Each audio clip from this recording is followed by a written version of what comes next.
ನಮಸ್ತೆ.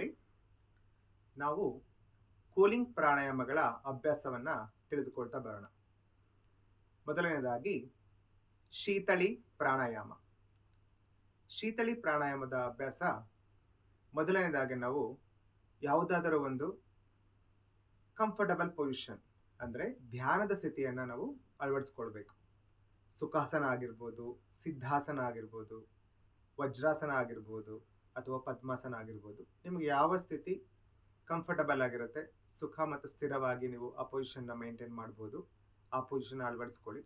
ನಿಮ್ಮ ಕತ್ತುಬೆ ನೇರವಾಗಿರಲಿ. ನಿಮ್ಮ ಚಿನ್ ಅಥವಾ ಗದ್ದ ಪ್ಯಾರಲಲ್ ಆಗಿರಬೇಕು, ನೆಲಕ್ಕೆ ಪ್ಯಾರಲಲ್ ಆಗಿರಬೇಕು. ಈಗ ಮೊದಲನೇದಾಗಿ ಶೀತಳಿ ಪ್ರಾಣಾಯಾಮವನ್ನು ಅಭ್ಯಾಸ ಮಾಡೋಣ.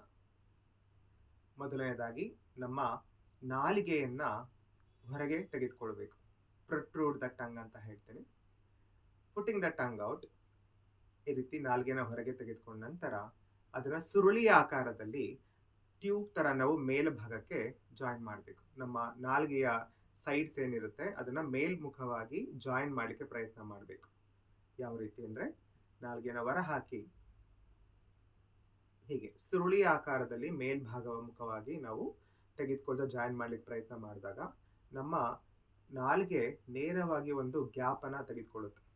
ಆ ಒಂದು ಸಂಧಿಯಿಂದ ನಾವು ನಿಧಾನವಾಗಿ ಉಸಿರನ್ನು ಒಳಗೆ ತೆಗೆದುಕೊಳ್ತಾ ಬರಬೇಕು.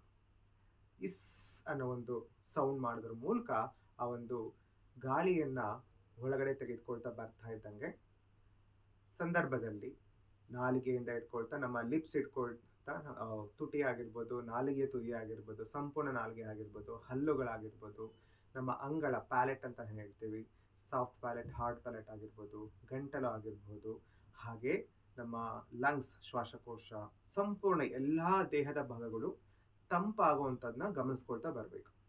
ಆ ಕೂಲ್ ಸೆನ್ಸೇಷನ್ ಆಗುವಂಥದ್ದನ್ನ ಸಂಪೂರ್ಣವಾಗಿ ನಾವು ಫೀಲ್ ಮಾಡ್ತಾ ಬರ್ತೀವಿ. ಸಂಪೂರ್ಣವಾಗಿ ಉಸಿರನ್ನು ತೆಗೆದುಕೊಂಡ ನಂತರ ನಾವು ಸ್ವಲ್ಪ ಸಮಯ ತನಕ ನಮ್ಮ ತುಟಿಯನ್ನು ಬಂಧ ಮಾಡಿ, ಕ್ಲೋಸ್ ಮಾಡಿ ಆ ಒಂದು ತಂಪನ್ನು ಫೀಲ್ ಮಾಡ್ತಾ ಬರಬೇಕು. 3-5 ಸೆಕೆಂಡ್ಸ್ಗಳ ಕಾಲ ಅಂತರ್ಕುಂಭಕ ಅಂತ ಹೇಳ್ತೀವಿ. ಉಸಿರನ್ನ ಒಳಗಡೆ ತೆಗೆದುಕೊಳ್ತಾ ಹೊರ ಹಾಕೋದಕ್ಕಿಂತ ಮುಂಚೆ ಬಂಧ ಮಾಡಿರಬೇಕು. ಅದಾದ ನಂತರ ನಾವು ನಮ್ಮ ಹೆಬ್ಬೆಟ್ಟು ಮತ್ತು ಮಧ್ಯದ ಬೆರಳು, ಉಂಗುರದ ಬೆರಳು ಆಗಿರ್ಬೋದು, ಇದನ್ನು ನಾವು ಅಪಾನ ಮುದ್ರಾ ಅಂತ ಹೇಳ್ತೀವಿ. ಅಥವಾ ನಮ್ಮ ಹೆಬ್ಬೆರಳು ಮತ್ತು ನಿಮ್ಮ ಇಂಡೆಕ್ಸ್ ಫಿಂಗರ್ ಮತ್ತು ಮಧ್ಯದ ಬೆರಳು, ಎರಡೂ ಬೆರಳನ್ನು ಮಡಚಿ ಈ ರೀತಿಯ ಒಂದು ಮುದ್ರವನ್ನು ಅಳವಡಿಸ್ಕೊಳ್ಬೇಕು. ಇದನ್ನು ವಿಷ್ಣು ಮುದ್ರಾ ಅಂತ ಹೇಳ್ತೀವಿ. ಇಂಡೆಕ್ಸ್ ಫಿಂಗರ್ ಮತ್ತು ಮಿಡಲ್ ಫಿಂಗರ್ನ ಮಡಚಬೇಕು. ಹೆಬ್ಬೆಟ್ಟು ಮತ್ತು ರಿಂಗ್ ಫಿಂಗರ್ ಮತ್ತು ಲಿಟಲ್ ಫಿಂಗರನ್ನು ನೇರವಾಗಿ ಇಟ್ಕೊಳ್ಬೇಕು. ಆಯಿತಾ? ಈ ಮುದ್ರವನ್ನು ಅಳವಡಿಸ್ಕೊಳ್ಳಿ ಅಥವಾ ಅಪಾನ ಮುದ್ರವನ್ನು ಅಳವಡಿಸ್ಕೊಳ್ಬೋದು. ಹೆಬ್ಬೆಟ್ಟು, ಮಧ್ಯದ ಬೆರಳು ಮತ್ತು ಉಂಗುರದ ಬೆರಳನ್ನ ಜಾಯಿನ್ ಮಾಡಿ ನಿಮ್ಮ ತೊಡೆಗಳ ಮೇಲೆ, ನೀಸ್ ಮೇಲೆ ಇಟ್ಕೊಳ್ಬೋದು. ಉಸಿರನ್ನು ತೆಗೆದುಕೊಂಡಾದ ನಂತರ, ಅಂತರ್ಕುಂಭಕ ಮಾಡಿದ ನಂತರ ನಮ್ಮ ಬಲ ಹೆಬ್ಬೆಟ್ಟಿನಿಂದ ಬಲ ಮೂಗನ್ನು ಬಂಧ ಮಾಡಿ ಸಂಪೂರ್ಣವಾಗಿ ಎಡ ಮೂಗಿನಿಂದ ಉಸಿರನ್ನು ಹೊರ ಹಾಕುವಂಥ ಒಂದು ಸ್ಥಿತಿ. ಸೊ ಅದು ಒಂದು ಟೈಮ್ ಅಥವಾ ಒನ್ಸ್ ಮಾಡೋ ಥರ ಆಗುತ್ತೆ, ಒಂದು ಬಾರಿ ಮಾಡೋ ರೀತಿ ಆಗುತ್ತೆ. ತದನಂತರ ಅದೇ ರೀತಿ 5-9 ಬಾರಿ ನಾವು ಅಭ್ಯಾಸವನ್ನು ಮಾಡ್ಬೋದು. ಯಾರಿಗೆ ಹೆಚ್ಚು ಉಷ್ಣಾಂಶ ಇರುತ್ತೆ ಅವರು 9 ಬಾರಿ ಮಾಡ್ಬೋದು. ಅಥವಾ ಆಂಬಿ ಥರ್ಮಲ್ ಅಂತೀವಿ, ತುಂಬ ಉಷ್ಣನೂ ಆಗಲ್ಲ ಥಂಡಿನೂ ಆಗಲ್ಲ ಅಂತಾರಲ್ಲ, ಅವರು 3-5 ಬಾರಿ ಸಹ ಅಭ್ಯಾಸ ಮಾಡ್ಬೋದು. ಈಗ ಒಂದು ಪ್ರಯತ್ನವನ್ನು ಮಾಡೋಣ. ಅಭ್ಯಾಸವನ್ನು ಮಾಡ್ತಾ ಬರೋಣ. ಕತ್ತು ಬೆನ್ನು ನೇರವಾಗಿ ಇಟ್ಕೊಳ್ಳಿ. ನಾಲ್ಗೆಯನ್ನು ಹೊರ ಹಾಕಿ ಸುರುಳಿ ಆಕಾರದಲ್ಲಿ ಸುತ್ತಿ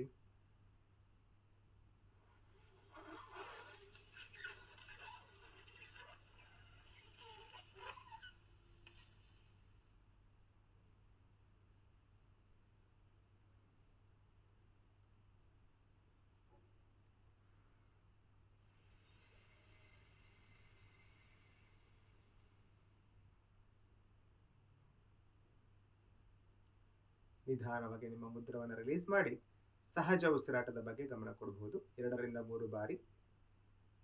ತದನಂತರ ಅದೇ ರೀತಿ ನಾವು ನಾಲ್ಗೆಯನ್ನು ಸುರುಳಿ ಆಕಾರದ ಮೇಲಕ್ಕೆ ಸುತ್ತಿ ನಿಧಾನವಾಗಿ ಇಸ್ ಅನ್ನೋ ಒಂದು ಸೌಂಡನ್ನು ಮಾಡ್ತಾ, ಶಬ್ದವನ್ನು ಮಾಡ್ತಾ ದೀರ್ಘವಾಗಿ ತೆಗೆದುಕೊಳ್ತಾ ಅಂತರ್ಕುಂಭಕ 3-5 ಸೆಕೆಂಡ್ಸ್ ಮಾಡಿ. ತದನಂತರ ಬಲಮುಗನ ಬಂಧ ಮಾಡಿ ಎಡ ಮೂಗಿನಿಂದ ಸಂಪೂರ್ಣವಾಗಿ ಉಸಿರನ್ನು ಹೊರ ಹಾಕುವಂಥದ್ದು ಶೀತಳಿ ಪ್ರಾಣಾಯಾಮ ಅಂತ ಹೇಳ್ತೀವಿ. ಇದರಿಂದ 3 ರಿಂದ 5 ಬಾರಿ 9 ಬಾರಿವರೆಗೂ ಸಹ ನಾವು ಅಭ್ಯಾಸವನ್ನು ಮಾಡಬಹುದು. ನಮಸ್ತೆ.